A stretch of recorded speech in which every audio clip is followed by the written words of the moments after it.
buena noche. Hoy es precisamente 11 de mayo. Un poquito tarde, pero nuevamente el saludo para todas las madres guatemaltecas que siguen el análisis de la noticia. Y después de ese saludo paso a saludarte a ti, Sandy. ¿Estás lista para una semana más de temas y de análisis? Así es, Julio. Muy buenas noches, buen inicio de semana. Gracias a ustedes por siempre confiar en nosotros para informarse y sobre todo para que le llevemos esos datos y que pueda realizar, por supuesto, usted su análisis. Vamos a iniciar, ¿te parece, Julio? Claro que sí, me parece muy bien. Y tengo una duda, Sandy. ¿Hay o no hay actividades en el organismo judicial? De hecho, recordemos que la semana pasada el organismo judicial había indicado que se iba a reanudar labores tanto administrativas como jurisdiccionales en este organismo importante, pero hoy precisamente se dio a conocer que se cancelan y por lo tanto continuarán trabajando como lo habían realizado luego de las disposiciones que recordemos que el presidente dio a conocer ayer en cadena nacional. La presidenta del organismo judicial y Corte Suprema de Justicia, Silvia Patricia Valdés, dijo que durante el tiempo que dure la emergencia por la pandemia mundial del coronavirus COVID-19, la institución no realizará ninguna contratación de personal. Las finanzas del Palacio de Justicia son malas este 2020. La emergencia sanitaria del COVID-19 es algo que nadie esperaba. Estos gastos no se contemplaron en el presupuesto anual, subrayó la presidencia judicial. Entonces no podemos en este momento. Además ahorita sí hay una restricción que la sacó el Ejecutivo y la Corte de todas las medidas de contención del gasto. Ahorita no se están haciendo publicaciones, ni se están haciendo, reuniones, se paró todo lo de protocolo, no se va a contratar ninguna persona hasta que no pase esta política de contención del gasto, porque la recaudación está muy baja. Más también usted sabe, las remesas dejaron de venir. Entonces nosotros dependemos del presupuesto que pueda el Estado obtener. Y si no hay, pues menos vamos a tener para estar dando aumentos en este momento. La solicitud de cualquier bono extraordinario que soliciten los sindicatos judiciales serán rechazadas. No se cuenta con los fondos necesarios. Las fianzas económicas que han pagado las personas capturadas por desobedecer el toque de queda están siendo utilizadas para la compra de insumos privativos, que es lo que el organismo judicial recibe directamente sin intervención del Ejecutivo.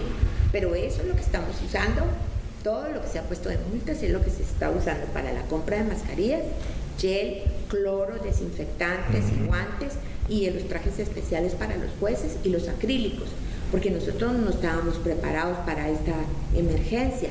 Entonces, si nosotros disponemos de ese dinero para dárselo a los empleados que quieren bono, entonces no podríamos proporcionarle ni gel antibacterial, ni mascarilla, ni guantes, porque para eso es que se está usando. Los jueces penales continuarán conociendo, analizando y resolviendo el otorgamiento de arrestos domiciliarios. Las autoridades del sistema penitenciario anunciaron que serán los traslados de privado de libertad necesarios a la torre de tribunales. Porque uno no puede trabajar sin el otro, no puede celebrar la audiencia si no está el defensor, ni si no está el fiscal.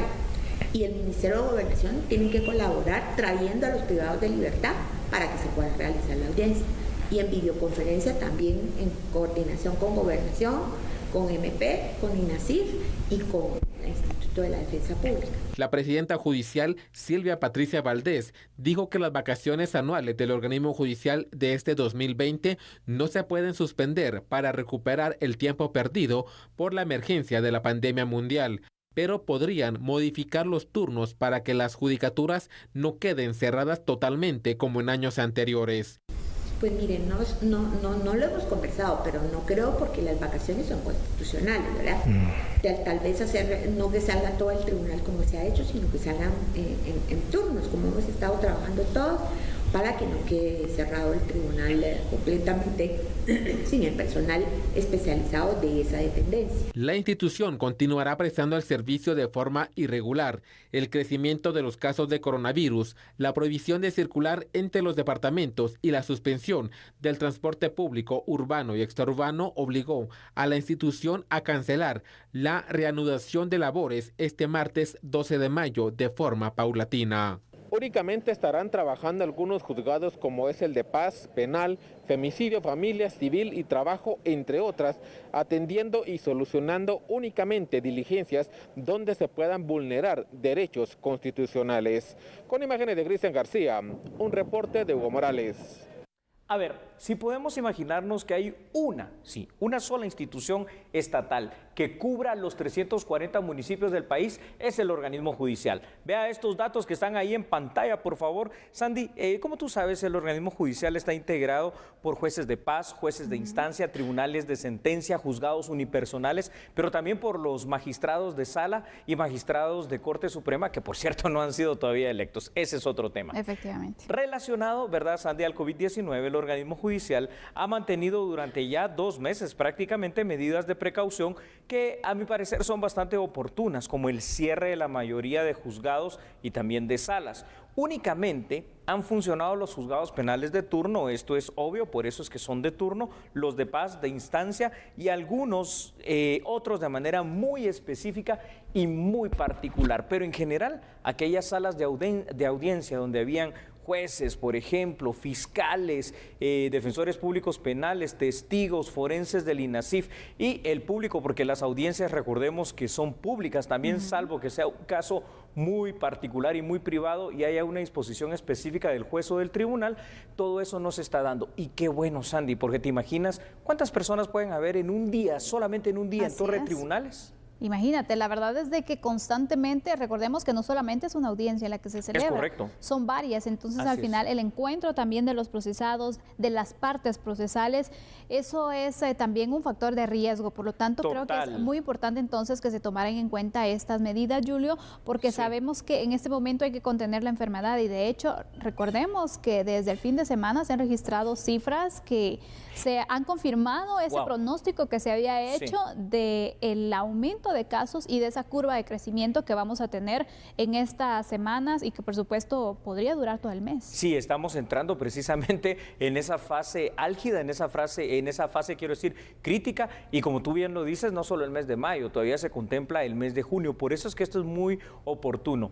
Y me llamaba mucho la atención ahorita que tú mencionabas algunas de tus reflexiones, el hecho de que al final de cuentas te imaginas los factores de riesgo en el organismo judicial. Es un riesgo cruzado, lo llamaría yo. ¿Por qué? Porque confluyen personas que vienen de distintas instituciones que si alguien en una sola sala de audiencias está infectado, puede infectar a gente del INASIF, a gente del MP, a gente del OJ, a gente de la Defensa Pública Penal, a gente que sea parte del público, a gente del sistema penitenciario, a policías nacionales civiles. Este es un factor de riesgo muy, pero muy alto. Me parece sabia la decisión. La verdad que sí, Julio. Y aparte de esto, recordemos que si, por ejemplo, aquí no hemos contado a alguien y es el procesado. ¿Qué pasa entonces alguien que está en prisión preventiva y se contagia, lo trasladan nuevamente efectivamente a su centro carcelario? Entonces ahí vemos lo que podría pasar. Creo que el riesgo es muy alto. Por eso me parece, te decía, no solo oportuno, sino que también muy pertinente la decisión, ¿verdad? Acertada. Efectivamente. Y aparte de esto, sabemos que el sistema de justicia debe funcionar articuladamente también para poder pues tomar siempre con su independencia de ejercicio de poder, pero también tomando en cuenta las consideraciones de cada uno, porque al final no solamente es que esté el juez, sino tiene que estar el resto también. La inmediación procesal, es decir, la presencia de todos, que es una de las características de nuestro proceso acusatorio. Ahora, yo traigo a la reflexión una situación, Sandy, que hoy lo está desnudando precisamente la emergencia de la pandemia del COVID-19. ¿Por qué en Guatemala no hemos adoptado por seguridad, no solo por lo del COVID-19, sino por seguridad y ahorro de no estar trasladando, por ejemplo, reos peligrosos, la videoconferencia? ¿No te parece que sería un punto bueno para tratar al seno de la instancia coordinadora de modernización del sector justicia y hacer válidos los procedimientos a través de videoconferencia? Yo creo que sería un punto, porque ahora vemos muchos trabajos están funcionando por medio de la tecnología, el teletrabajo y todo, entonces el sistema de justicia también se tiene que ir modernizando, Julio, implementando estos tipos de sistemas. Yo creo que podrían ayudar mucho en esta emergencia. Nos deja que si lo tuviéramos ya implementado, bueno, se podrían continuar con ciertos casos y obviamente no recargaríamos y no aumentaríamos también la mora judicial, y es que no hemos Qué buen punto. Y ya vamos a hablar de eso, pero vamos a ver unos datos importantes para el análisis de usted allá en casa, por favor. Si nos ve por TN23 o escucha por Radio Cadena Sonora, analice esto. Reabrir el funcionamiento total, Sandy, del organismo judicial sería en este momento un potencial foco infeccioso o al menos un punto de peligro para la salud de todos los usuarios. Como un aspecto negativo es el hecho precisamente de lo que tú estabas diciendo en este instante, la mora judicial. Ya la mora judicial es suficientemente grande. Se ha incrementado aún más en estos 2 meses a raíz de la suspensión de las audiencias.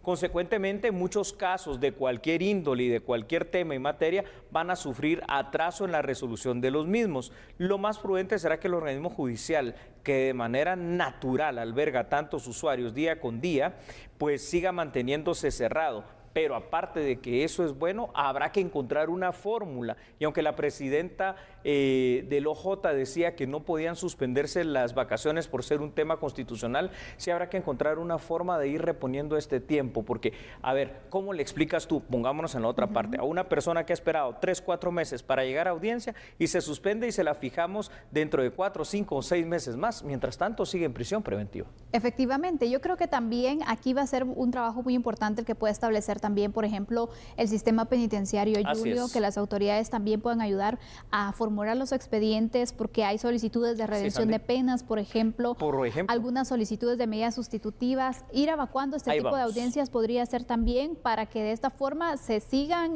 obviamente, conociendo los casos, conociendo las audiencias que están pendientes y buscar alguna forma también para que luego de esta pandemia también la mora judicial pues no se eleve tanto. Y que los procesos sean más ágiles. Es que un proceso tarda mucho. No, aquí el proceso, si lo pones a competir con una tortuga, la tortuga le saca años de ventaja a nuestro proceso penal. Solo recordemos los casos aquellos emblemáticos que ya tienen más de 5 años y las personas no han llegado a juicio oral y público, pero siguen guardando prisión preventiva. Esto entonces me trae también a que pongamos sobre la mesa 2 temas que son muy importantes. Estamos en un sistema acusatorio que se supone que debe ser ágil, que debe ser rápido. Vemos que definitivamente nuestro sistema penal es, al contrario, muy lento. Y estamos también con el tema de un sistema en el cual hay un régimen progresivo para el sistema penitenciario. 2 cosas o 3 deberían de implementarse. Número 1, la aplicación de medidas sustitutivas o alternativas. Número 2, el hecho de que la prisión debe ser la excepción de excepciones.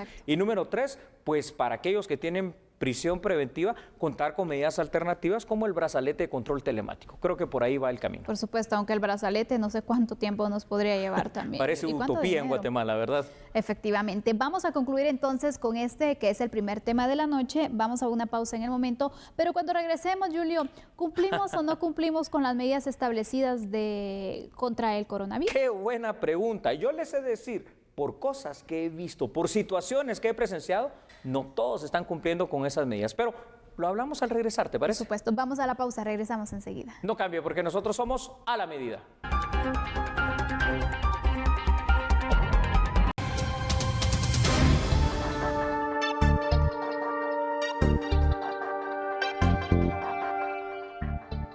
Hablemos entonces acerca de nuevas disposiciones y qué tanto lo cumplimos. De hecho, hoy se instalaron diversos puestos de control en distintas carreteras del país para verificar el cumplimiento de la prohibición de locomoción interdepartamental. Luego que el presidente Alejandro Yamatei diera a conocer en cadena nacional la prohibición de locomoción interdepartamental para evitar más contagios, las autoridades de la Policía Nacional Civil y Policía Municipal de Tránsito iniciaron operativos para verificar el cumplimiento de la disposición. Uno de los puntos que se vio afectado fue la ruta interamericana, luego que las autoridades colocaran un puesto de control entre Misco y San Lucas, Zacatepeques. Debido a esto, se reportó tráfico vehicular en el sector que llevó a miles de automovilistas a estar varados por más de 3 horas. Según los agentes, muchas personas no justificaban su ingreso. Asimismo, las autoridades verificaron la carencia de antecedentes policiales de los conductores y que las motocicletas y vehículos donde viajaban no tuvieran reporte de haber sido robados. Otros operativos para evitar la movilización interdepartamental se ubicaron en el kilómetro 186 de la ruta al Atlántico, en Gualanzacapa, y el kilómetro 190 de la ruta RN1, autopista Los Altos, Quetzaltenango. Recordemos que las personas solo se podrán movilizar en su departamento de domicilio y se exceptúa a aquellas personas que trabajan fuera del mismo, también a quienes trabajan para el área de alimentos, medicinas y servicios básicos. A ver, entendamos una cosa antes de ver los datos, por favor, Sandy, esto es muy importante. Estamos llegando al momento culmen, un momento muy dramático durante el mes de mayo, durante las primeras 2 semanas al menos del mes de junio. Y parece que no entendemos. Entonces, ¿qué pasa? El presidente incluso lo dijo. se está viendo que muchos se están relajando y cuando en realidad deberíamos de tomar más conciencia y sobre todo prevenir aún más, porque este es el momento crítico y hasta el ministro de Salud lo ha indicado, estamos en los días críticos y parece que no hacemos caso. Y qué bueno que has dicho hasta eso, porque ya va a ver los datos en pantalla, porque fíjate, debería de empezar hasta en los propios ministerios y dependencias del Estado. Aquellos que de verdad no tengan nada que hacer, pues que no vayan a trabajar. ¿Para qué están yendo solo a aquellas instituciones que de verdad son importantes para esta emergencia? Hablemos y pongamos los datos, por favor, para que usted pueda hacer el análisis junto con nosotros. Medidas drásticas, dijo precisamente el presidente Yamatei anoche, Sandy. Al momento de que los guatemaltecos es evidente que algunos no están acatando ninguna de estas prohibiciones. Para la reapertura, imagínense ustedes, eventual de comercios y negocios, en su momento se están trabajando en protocolos donde se exigirá el uso de mascarilla, el distanciamiento social, gel antibacterial para los usuarios.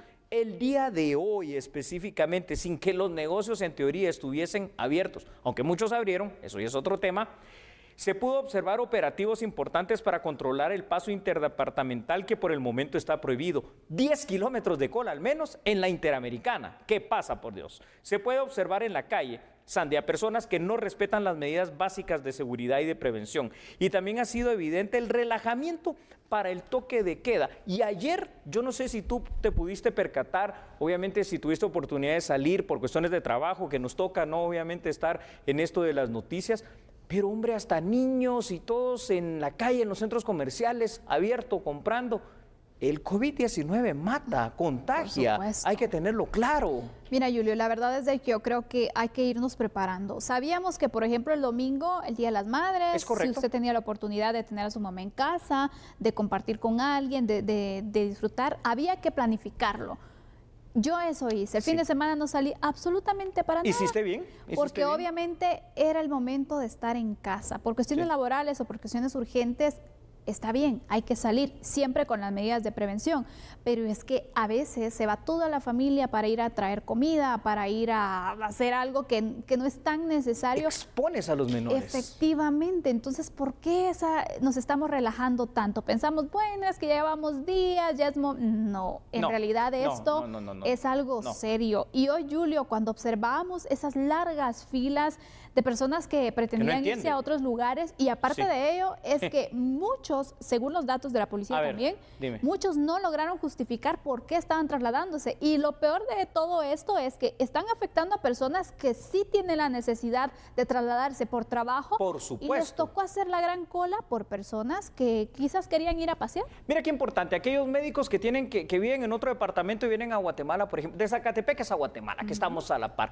y que vienen a trabajar en cualquiera de los hospitales nacionales o en los hospitales que están acondicionados para el tema del COVID. ¿A qué horas pasan? Sabes que estas colas fueron de más de 3 horas. ¿Con qué necesidad, verdad? Yo a veces no entiendo. Una persona me escribía a las redes sociales y me decía, ¿por qué dice que el COVID-19 vino para quedarse? Porque lo dije a las 6:30 de la tarde. Es que es cierto, Sandy, no estoy hablando... Y nosotros no estamos ayudando para dar un pronóstico diferente. No, estamos diciendo la verdad. Imagínate.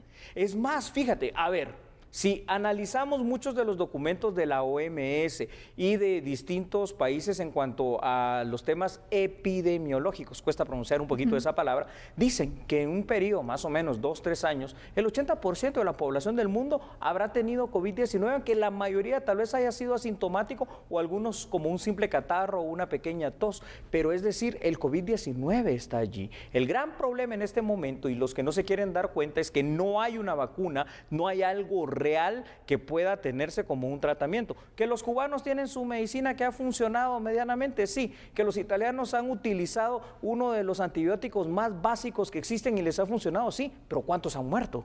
Efectivamente, no tenemos que esperar a tener estas cifras, estas estadísticas, ese panorama que cuando observamos o vemos algunas de las historias que se han relatado también da tristeza, Julio, y yo la verdad no quisiera que enfrentáramos esta situación, pero si no hacemos caso, ¿Qué va a pasar finalmente?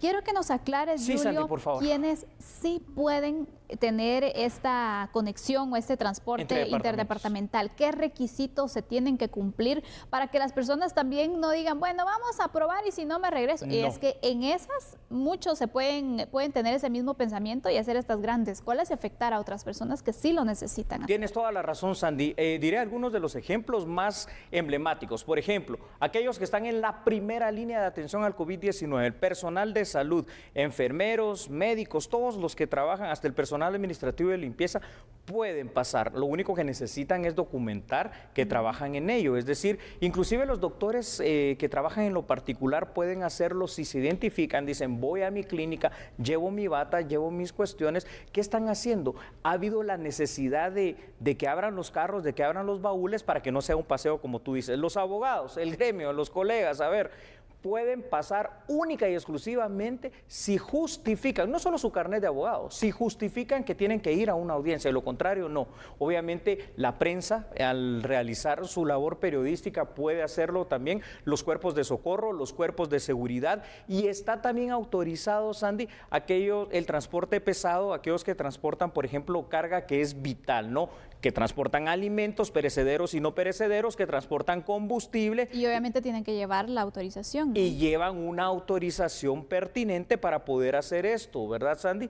Y bueno, obviamente sabemos que también al momento del toque de queda, fuera de esto que estamos mencionando, pueden hacerlo todavía aquellas personas que en moto se dedican a la repartición de comida, pero ahí también tienen que justificarlo. No justificar de que, mire, llevo una nota, pero cuando los paren tienen que abrir y ver que efectivamente están haciendo eso y no cualquier otra cosa, ¿verdad? Es muy importante recalcar esto para que si usted no se encuentra en ninguno de estos sectores, si no cumple ninguno de estos requisitos, no se arriesgue, no pretenda ir a otros departamentos. Es correcto. Porque obviamente no se le va a permitir que pueda circular porque hay una prohibición que ya se estableció. Ayer el presidente lo dio a conocer. Bravo, Sandy, bien dicho. A ver, ¿quieres más datos? Claro. Usted también, ¿verdad? Allá en las 31 frecuencias de Radio Cadena Sonora y por TN23. Si bien es cierto, y esto estamos claros, ¿verdad, Sandy? El país no puede permanecer en cuarentena permanente, pero es que estamos a punto, como tú lo decías hace unos minutos atrás,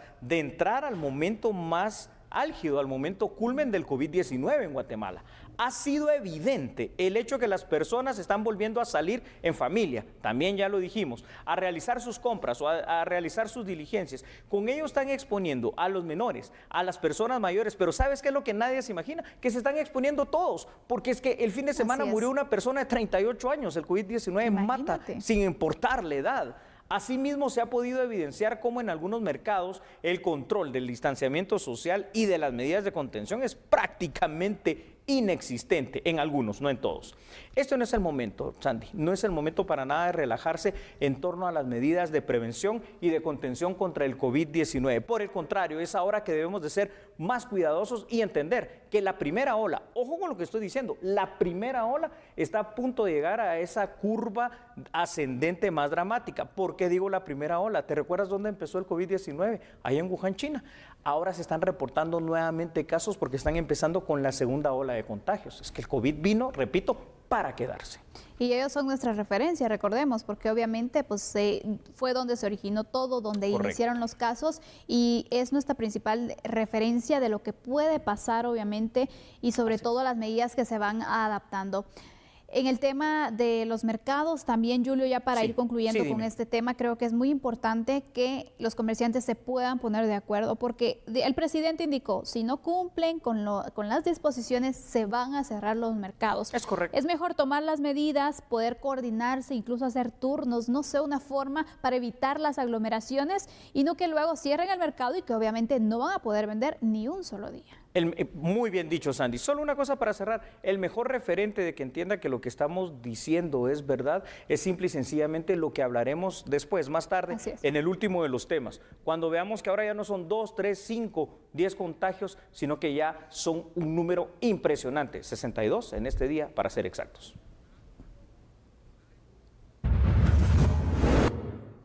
Bueno, ahora conozcamos otras noticias. La ministra de Educación dio a conocer en qué consisten los programas que tienen de ayuda para los menores de edad. Para septiembre próximo, autoridades del Ministerio de Educación buscan cubrir la totalidad de la comunidad educativa a nivel de preprimaria y primaria con el seguro médico escolar, el cual cubre hasta por 15,000 quetzales por accidentes. Además, se cubren enfermedades comunes como el COVID-19. Por otra parte, los menores tienen acceso a consultas médicas vía telefónica a través del 1526 y presenciales. Para ello cuentan con 670 médicos distribuidos a nivel nacional. Durante la primera fase, se han cubierto al 48% de los estudiantes. En esta primera fase son 138 municipios los seleccionados y estos 138 municipios podemos identificar 11.670 centros educativos que van a ser beneficiados. Esto corresponde a 1.192.660 estudiantes. Estos estudiantes por primera vez tienen garantizado el servicio de un seguro escolar. Vamos a salir con la segunda fase en el mes de junio y en el mes de junio vamos con 143 municipios más para alcanzar la cobertura de 748.113 estudiantes y vamos a poder entonces extender esa cobertura a 9.887 centros educativos. La tercera fase nos extendemos 59 municipios restantes, que esa sería la cobertura del último 20% que nos va quedando, que eso corresponde a 8.353 centros educativos, con una cobertura de 5.543 estudiantes. Entonces, 553.000 estudiantes. Ahí estaríamos llegando al 100%. Cuando llegamos al 100% de cobertura, entonces estamos ya alcanzando prácticamente en el 2020 a todos los niños del sistema escolar. Otro de los programas que maneja la cartera educativa es el de la alimentación escolar, pero ante la emergencia del COVID-19, ahora se entregan bolsas con alimentos por cada estudiante. Para la siguiente entrega, se busca brindar comida para 20 días. En la primera entrega se distribuyeron 148 millones de quetzales en alimentos para los niños, correspondía a 15 días, a 60 quetzales, por familia, por niño. En esta segunda entrega corresponde a 14 días, lo que equivale a 56 quetzales de alimentos por niño. Eso quiere decir que si una familia tiene 3 niños en la escuela, debe de recibir 3 raciones de alimentos para llevarlos a casa. La segunda entrega de alimentos se logró cubrir un desembolso de 145 millones de quetzales, que es lo que corresponde a los 56 quetzales por niño en esta segunda entrega. Ya estamos terminando con mucho éxito esa segunda entrega. Se aplicó todo un proceso de monitoreo, como les indicaba, a través de esta mesa de atención al COVID-19 y ya vamos avanzando en un 89% en la entrega de alimentos. Ahora ya estamos trabajando para la próxima entrega. Y en esta próxima entrega ya vamos a incorporar más días de alimentación, ¿verdad? Lo estamos trabajando para 20 días de alimentación. En ambos programas, el único requisito que se debe cumplir es que los menores estén inscritos en las escuelas. Mientras los estudiantes se encuentran fuera de las aulas, el Ministerio de Educación ha desembolsado 66.951.032 quetzales para el remozamiento de los centros educativos. En la primera fase fueron incluidas 500 escuelas. También se está depositando a las organizaciones de padres de familia recursos para remozamientos. Esto es a través de fondos del préstamo del BID. Entonces ya se están haciendo esa asignación de recursos y las organizaciones de padres de familia van a poder empezar con los remozamientos de los centros educativos que han sido seleccionados para la primera fase. Ya se tiene prevista también, hoy salieron los arquitectos a hacer trabajo de campo para hacer las evaluaciones de la segunda fase.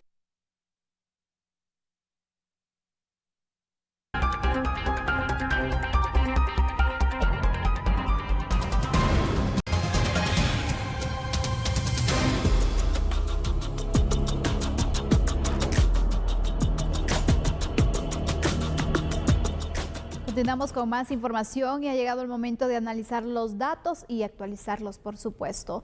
Siguen incrementándose los casos del COVID-19 en nuestro país. Hoy se suman 62 positivos. El ministro de Salud, Hugo Monroy, confirmó 62 nuevos casos positivos con COVID-19, con lo que la cifra de infectados se eleva a 1.114 en Guatemala. Les brindaré a continuación el informe de la situación de casos de coronavirus COVID-19 para este lunes 11 de mayo en Guatemala. Cerramos el día con las siguientes cifras: 62 casos positivos, siendo estos 22 femeninos y 40 masculinos. Sumamos un paciente recuperado, no contamos con pacientes fallecidos y hemos realizado el día de hoy 358 pruebas. Pendientes de procesar 480 para un total de 838 pruebas. Tenemos 975 casos activos, 111 pacientes recuperados, pero seguimos lamentando el fallecimiento de 26 personas y 2 fallecidas por causas ajenas al COVID-19. Esto nos da un total de 1.114 casos en el país, por lo que recordamos a toda la población en general quedarse en casa si no hay necesidad de salir, especialmente a nuestros adultos mayores y a las personas que tengan enfermedades preexistentes. Pedimos también a todos respetar el toque de queda y las disposiciones que ha dado el señor presidente, el doctor Alejandro Yamatei.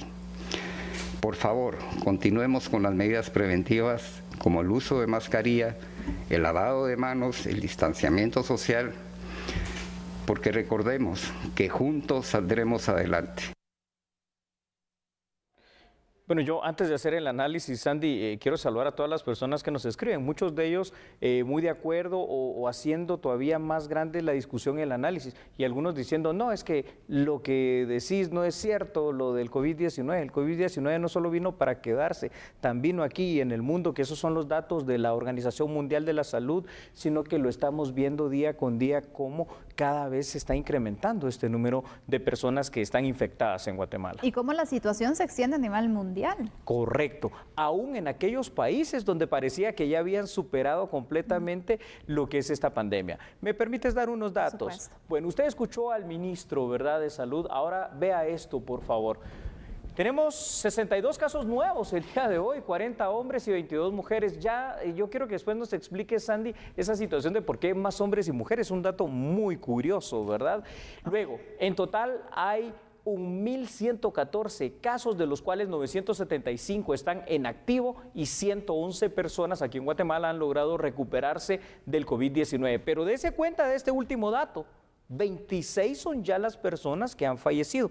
Parece poco, sí, pero poco a poco ese también número se va incrementando, Sandy. Y sobre todo cuando sorprende que ya una persona de 38 años, así es, perdió murió la vida. Sí. Es decir, estadísticas o rangos de edades que no al hay final edad. no se esperaban. ¿Verdad que sí? Y nuevamente entonces nos plantea este riesgo que obviamente tienen, que sí las personas que, por ejemplo, tienen alguna enfermedad que los puede poner como vulnerables aún más, sí es cierto, pero también vemos que hay personas jóvenes que incluso se encuentran en estados muy complicados de esta enfermedad, Julio. Así es, Sandy. Y a mí me llamaba la atención algo que hablábamos fuera de cámara y tú me explicabas hace ya unos días, cómo es una cuestión que no pasa solo aquí en Guatemala, sino que es una tendencia mundial y hay razones específicas por las cuales el COVID-19 pareciera atacar más a hombres que mujeres, ¿verdad? Efectivamente, y es que esto se da a conocer por parte de algunos expertos. Incluso te mencionaba un documental que ya se puede encontrar en una plataforma digital,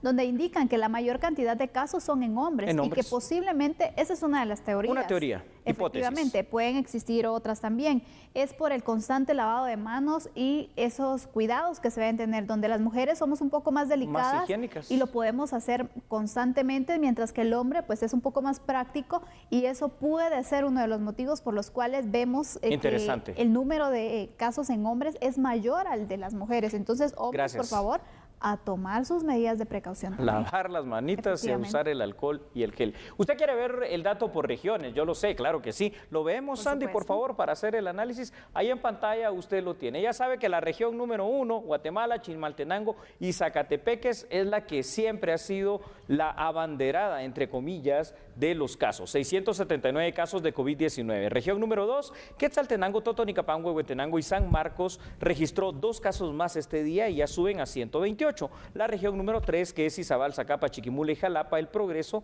han reportado 142 casos. La número 4 como región, que comprende Jutiapa, Santa Rosa, Escuintla, Suchitepeques y Retaluleu, ya tiene 78 casos. Y algo que me llama la atención, cómo ha subido la región que por muchas semanas se mantuvo como la más sana y libre de COVID-19. Me refiero a la región número 5, Alta Verapaz, Baja Verapaz, Petén, Quiché y Sololá, que ahora ya reportan 87 casos confirmados. Cuando los dejamos el viernes iban por 40 y pico. Ha subido muchísimo. Ha subido mucho y sabemos que estos casos se pueden seguir registrando. Obviamente el pronóstico es eso, que se sigan dando diariamente, porque recordemos que hay personas que se les realizaron las pruebas, que hay pruebas que están pendientes, hay personas que están en observación también, que deben pasar las pruebas que se deben realizar. No solamente es una, son varias. Son varias. Para poder confirmar o descartar también esta situación. 4 de hecho, ¿verdad? La primera sale positiva o negativa, se hace de cajón la segunda, y si vuelve a haber positivo, en caso de que la primera lo fuere, pues ahí es donde queda. Si la primera y la segunda difieren, hacen la tercera y la cuarta, pero prácticamente esa prueba del hisopado es bastante fiable y confiable, ¿verdad, Sandy? Bueno, y vemos también lo incómodo que es, ¿no? En algunas terrible. imágenes, y aparte por algunos testimonios también se ha indicado. Entonces, ¿qué necesidad hay de estar en esta situación? Debemos prevenir, debemos quedarnos en casa. Si puede usted, si no le toca trabajar, no pertenece a alguno de los sectores que están en este momento activos laboralmente, si no tienen alguna emergencia, por favor, resguárdese. Correcto. Sabemos que es una de las medidas más, pero más confiables en este momento, la más fuerte, el distanciamiento social, la mejor, quedarse en casa, por favor. Acate esta instrucción. Me parece una gran conclusión para este tema y te propongo algo a ti y a los televidentes y a los radioescuchas. Vámonos a una pausa, pero muy breve. Por supuesto, ya regresamos. No cambie.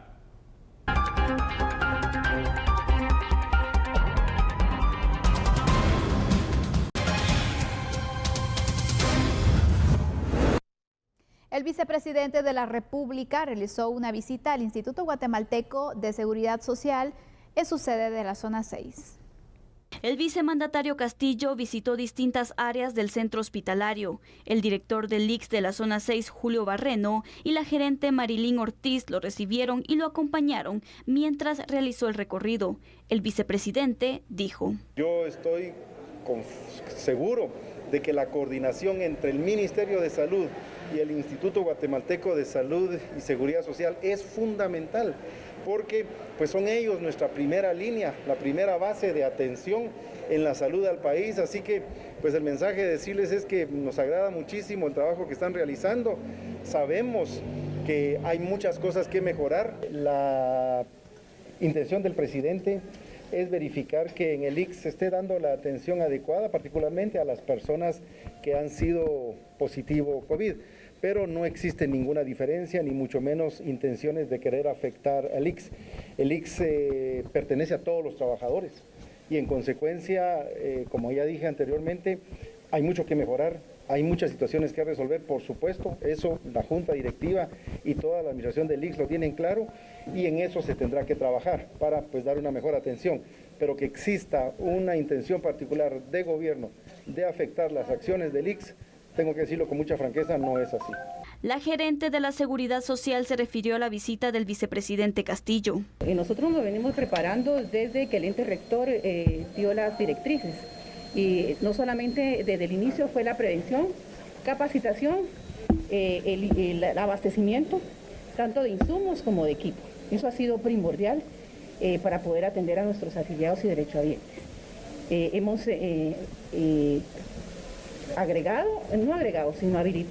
en nuestros 6 hospitales centinelas, a través de toda la República, a través de los cuales pues, se hace el diagnóstico y diferencia de los pacientes con COVID positivo, desde asintomáticos leves, moderados a severos. Aparte de ello, pues hemos mejorado nuestra red y hemos agregado áreas limpias específicas para poder darle el manejo a estos pacientes.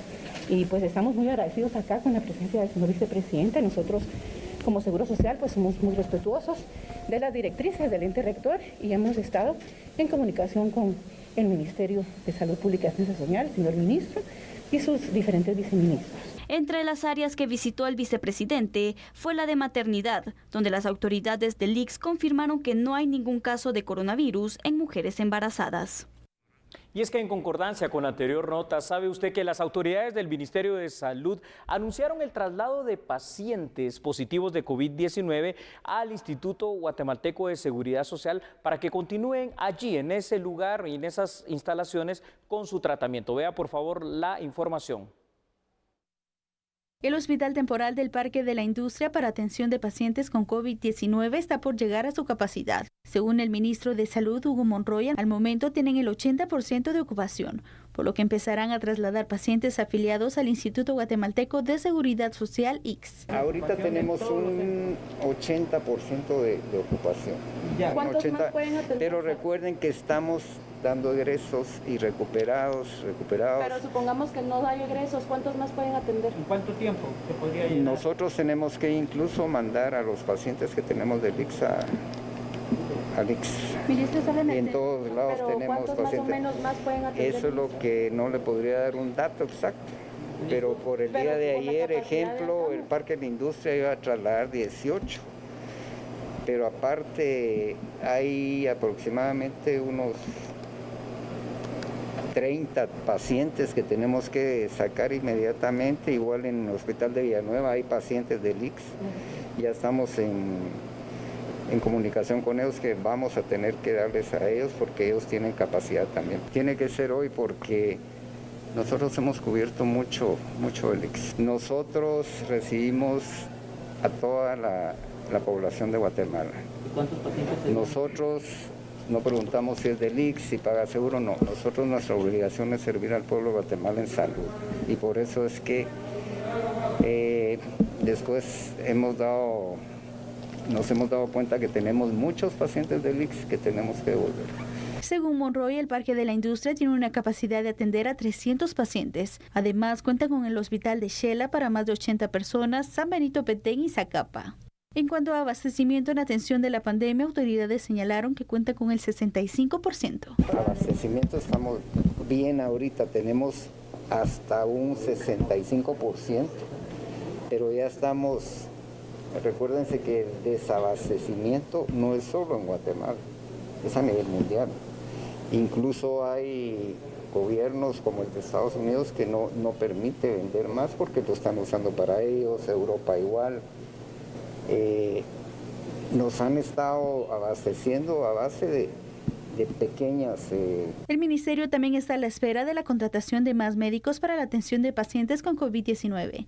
Sin embargo, han señalado que los procesos son largos. Sí, el problema, como explicaba ahí adentro, y nos van a apoyar los de la bancada de UCN, es la burocracia que ha habido. Es lo que siempre ha dicho el presidente. La burocracia es algo increíble, ¿verdad? Porque por nosotros fuéramos, ya hubiéramos contratado un montón de médicos, pero lo que pasa es que tenemos que tener una observación de ONSEC, que hay muchas rutas que seguir, es pura burocracia. Entonces nos dicen por qué no contratan, pero la realidad es que tenemos que respetar todo lo que hay ya establecido y que es en ley. Ha sido un gusto informarles. De esta forma nos despedimos. Que descanse. Así es. Feliz noche. Hasta mañana a las 21 horas. Chao.